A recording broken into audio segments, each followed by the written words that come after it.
I'm a little bit nervous because for some reason I can't film something without knowing there's a bunch of little people behind the screen watching me in real time. And that's making me very anxious. I don't know why. You would think it'd be the other way around. Hi, I'm Adriana Lee. And today we're going to be talking about why Twitch is not fulfilling as a creative person, an artist, or just a human being in general. Okay, so I've spent literal years of my life dedicated to the platform that is Twitch, and to the point it's literally tattooed on me forever. In true Twitch fashion, let me adjust my shirt. I've dedicated literal years of my life to Twitch just for the outcome of it to be some top clips of some pretty unfortunate events that have happened in my life and of me bending over. So, like, I wanted to sit down and film this video because I am, like, going through this existential crisis. Like, I have nothing to show for the fact that I dedicated so much time of my life live on stream to an audience of people at, like, almost any given moment of the day. Like, to the point where, like, my, like, friendships and romantic relationships were broadcasted to people, and all I have is a couple clips to show for it. Like, anyone can go through and watch what's happening here. You don't know, you just had to be there, which, I guess we can do a whole other subtopic of like, oh well, that's life and it's reflective of life and this and that, whatever. But what if I took all these moments of my life and instead of live streaming them, compacted them into videos and vlogs and almost like book kept? As much as you want to say, oh, well, it's living in the moment. I wasn't. I was streaming. I was begging for subs. 5 gifted, everyone. I'm out here going on a fucking date with someone saying, drop 5 gifted.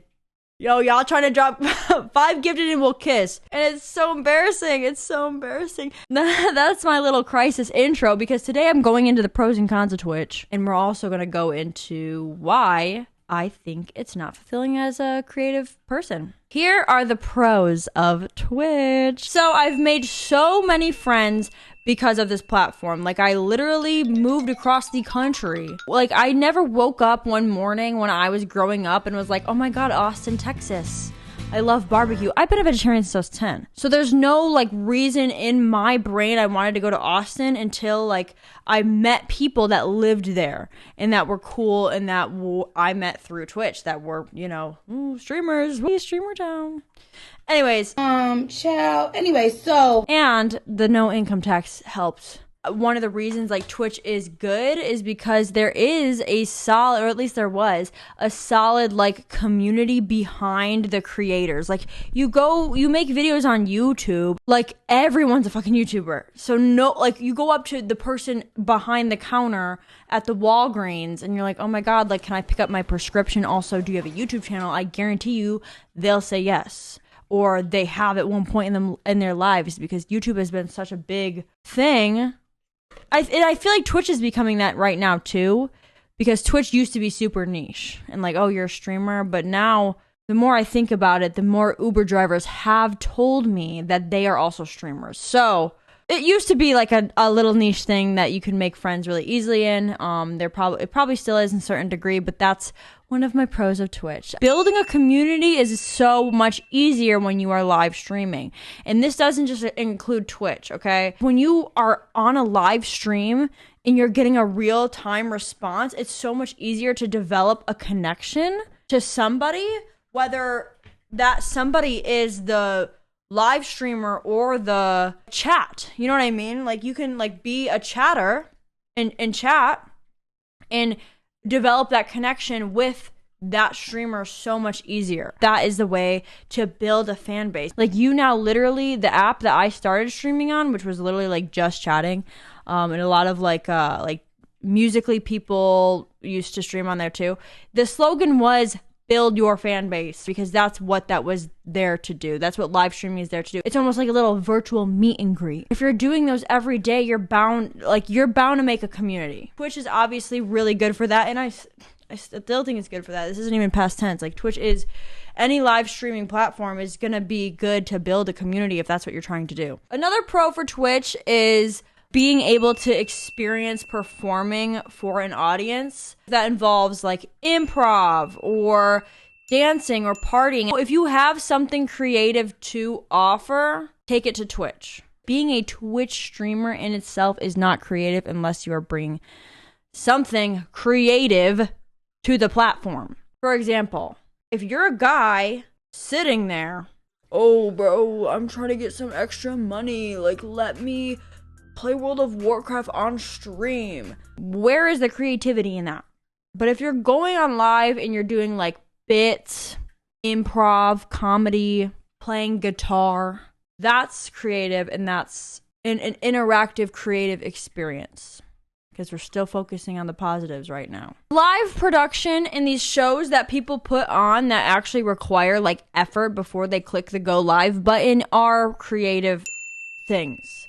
Whether you're doing it to farm views, whatever, you can say as much as you want that reality TV is not creative, but essentially that's what Twitch is. It's reality television, and these people put together these shows for that reason. For example, talk shows. But talk shows are obviously creative because there is a concept there that people had to put together, that someone had to think in their brain, put together, come up with the script, come up with the casting. Like, that requires creativity. That requires being artistic, being an artist, being creative, whether like you want to admit it or not. Also, I think it's way easier to start a Twitch channel than it is to do YouTube. And I'll die on this hill because when you do YouTube, you have to execute something. It's obviously a creative process because you have to execute it. Like, you can't just, I think I'm gonna go live. Go live. Blah, blah, blah, blah, blah, blah, blah. Talk. Play a little game. Oh, Valorant, mommy, Sage, blah, blah, blah, blah, this and that, whatever. And then get off and call yourself a content creator. Like, what did you create? You broadcasted. You did not create. When you do YouTube, like what I'm doing now, you have to sit down and you have to think, what am I going to film? Maybe write it down in a little Word document. Maybe a journal if you're old-fashioned. Talk. Hey.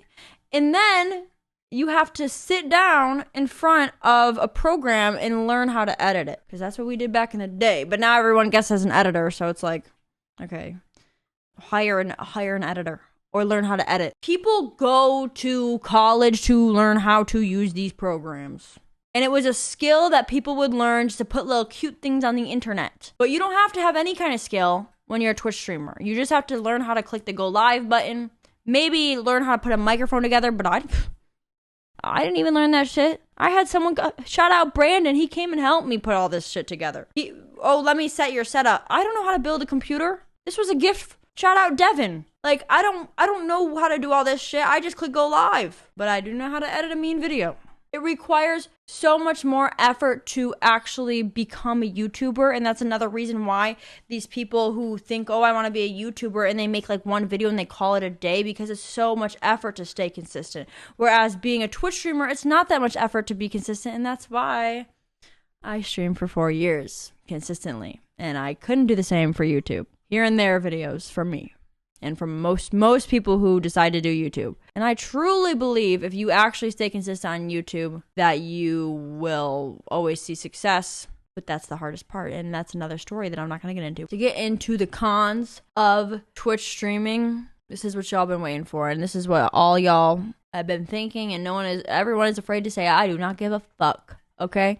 Hurting yourself for content is cringe. I don't care if it's for charity. I don't give a fuck. I just think it is I'm so passionate about this.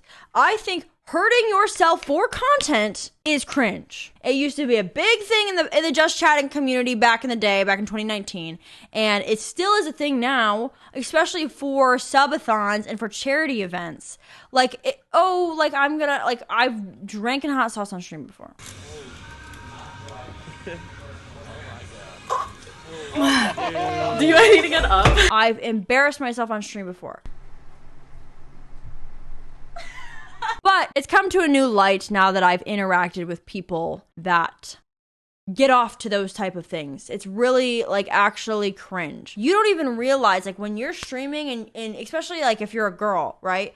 And you're streaming, 10 subs and I'll put a shock collar on. Don't. Please don't do that. Please don't. I'm begging you. Young ladies, any ladies, even guys, fuck it. Please don't do that. There are so many people, like it's literally dark web core. Like there are so many people who get off to you getting hurt that's why they're fucking doing it. Like there's fucking weird people on the internet, okay? Like you need to, hurting yourself, I don't care if it's for charity, I don't care. Like that, it's dark web core. Do it if you want to. I literally can't stop you, but I just think it's cringe, and I think people kind of overlook like the deep meaning of why people people just like to see me get hurt. Why do you think that is? Who do you think is watching that wants to see you get hurt? And if that's the case, do you want that to be your audience? Is that what you want your audience to be? Let me know. Going live with no direction. There is no creativity behind that. If you have ever wanted to be a streamer in your life, you watched the Ludwig video. You know what I'm talking about. Oh, well, I'm going to start planning my streams. You maybe did it for a couple of streams and then didn't. Just like everybody else who watched that video. And if you have planned streams, as I said before, that is creative. A concept that you had to execute. Versus going live at random, which I did. It's basically therapy. If you're just chatting. If you're streaming a game, it's the same thing as sitting on the couch with your older brother back in goddamn '09 watching him play GTA. It's the same thing. You're just having people in the audience watch you play the game. And you're the older brother. So if you're just chatting, you're more prone to oversharing. I overshare the minute you start talking to me in real life. So of course, I found success on Twitch very easily because I would sit there and overshare my entire life. So much of my audience has an over-involvement in my life, and people take it too far. Especially if you have a small, like if you start off with a small community, like most people do, unless they get put on. If you get put on, consider yourself fucking lucky, okay? I just found you annoying. These people who maybe have some kind of authority, like make them a moderator. Like you just acknowledge them a lot in chat, whatever. They think that they have some kind of authority over your life. So you start having them in your DMs. Oh, well, I don't think you should hang out with that guy. Oh, you're dating that guy now? I thought you said you didn't like losers. The fact that these people who I met on the internet that I've never met in person, and I'm, at the time, a 19-year-old girl, think that they have like some kind of like father figure authority over me just because they watch me on the internet. I don't think people talk about this enough because everyone wants to talk about the big streamers like Kaisenat and these people who can't even read their chats. But like the medium-sized streamers, like, let me just say, if you're not a streamer at all, this is something that happens when you start to develop a community on Twitch. So maybe I'll go into it more if you want more. Comment stories below if you are a medium-sized streamer and have experienced this. I'm sure a lot of you guys have. It's a parasocial relationship. Like these people think they have some kind of authority in your life. You start to treat the internet as therapy. It's overall not healthy. Like it's always good to have someone to listen, whether you're the streamer talking to the chat or the chat talking to the streamer. Because a lot of people who watch Twitch treat these communities as therapy for them. And then suddenly, fuck the PhD, you're already a therapist.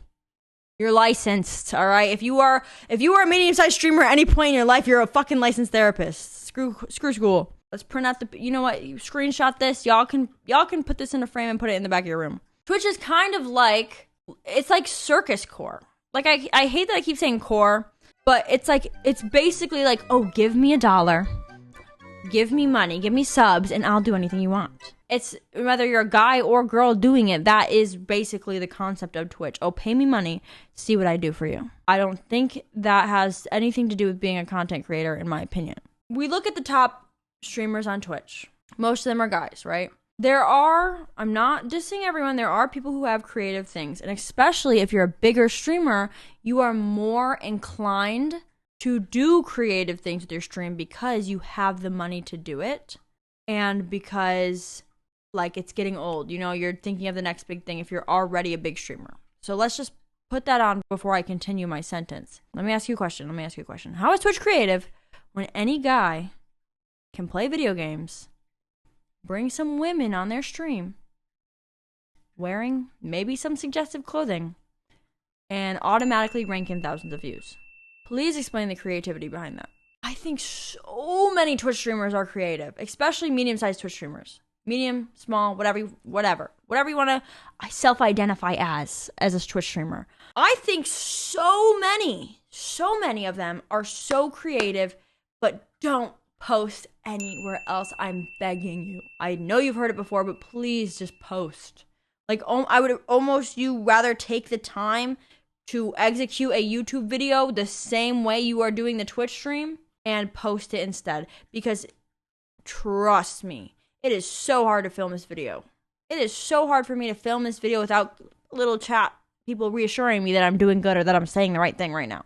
Trust me. The reason why I'm even having this conversation and I felt like it was necessary to discuss this and post it is because I've been around so many creative people lately. I've met a lot of creators this year who have this tangible work of, like, this tangible, almost like an item of, this is what I've done in the past, this is how well it performed, and this is what I can do in the future. When you go to a company or you're pitching something to someone and you are a creator, oh, I stream on Twitch, catch my next live. Oh, this happened, it was so funny, but you just had to be there. You can put hours and hours into streaming like I have. I've dedicated my fucking life to it up until this year. What do I have to show for it? This? Are you kidding? Are you kidding me? Are you kidding me? Twitch isn't bad for fostering and like interacting with your community. I think that's the point. I think every creator should stream on some kind of platform, whether it be Instagram Live, TikTok Live, and interact with their community. I think that's something that helps build the community in the first place, but I think it is unhealthy to rely on as your sole purpose of creation. And if you do that, you're going to end up like me right now, feeling empty as hell and having nothing to show for it. I guess I have a little bit to show for it, but like, you know, I could have so much more if I just stuck to making YouTube videos or pushed myself to do YouTube and Twitch instead of giving so much of my time and dedication to Twitch. The reason I'm making this video and the reason why I am going to make more commentary videos in the first place is because on my stream, I feel like I would say so many well-spoken, well-thought-out things and arguments and discussions, and even dumb discussions. Like, some discussions I had, like, I was not right. You know, like, I would go on these debate panels and we would debate and we would have these discussions, and I would talk to my audience. Oh, this is something that irritates me. Hot take, whatever. What do you guys think of it? Or I find myself having these conversations on stream. I find myself having these conversations in my friends' cars, parties, whatever. Like, I'm a repeat record of like these things that I believe in and these things I have really strong opinions on. So in the future, I am going to be sharing my opinions nobody asked for and documenting my creativity in a place that doesn't take half my income. See you in the next video.